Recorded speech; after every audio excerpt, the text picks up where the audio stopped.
നമ്മളിന്ന് കൊണ്ടുവന്നിട്ടുള്ളത് കുട്ടികൾക്ക് നമ്മുടെ സ്കൂളൊക്കെ വിട്ടു വന്നിട്ട് കുട്ടികൾക്ക് കുളി കഴിഞ്ഞിട്ട് ഇട്ട് കൊടുക്കാൻ പറ്റും നല്ല കോട്ടൺ ലൂസുള്ള ഡ്രസ്സാണ്. ജസ്റ്റ് ഞങ്ങൾക്ക് അതിൻ്റെ മോഡൽസ് കാണിച്ചു തരാം. ഓക്കെ,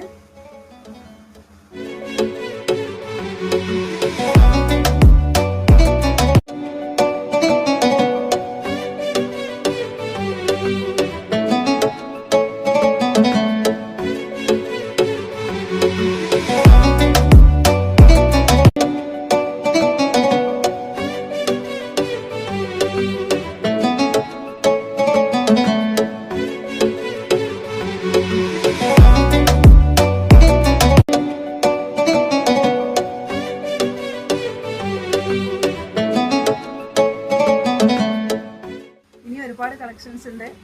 കുറച്ച് പീസുമായിട്ട് നിങ്ങളെ മുന്നിൽ വന്നിട്ടുള്ളത്. നമ്മളെ ഈ വസ്ത്രങ്ങൾ ഗുണത്തിലോ മെച്ചം വിലയിലോ തുച്ഛമാണ്.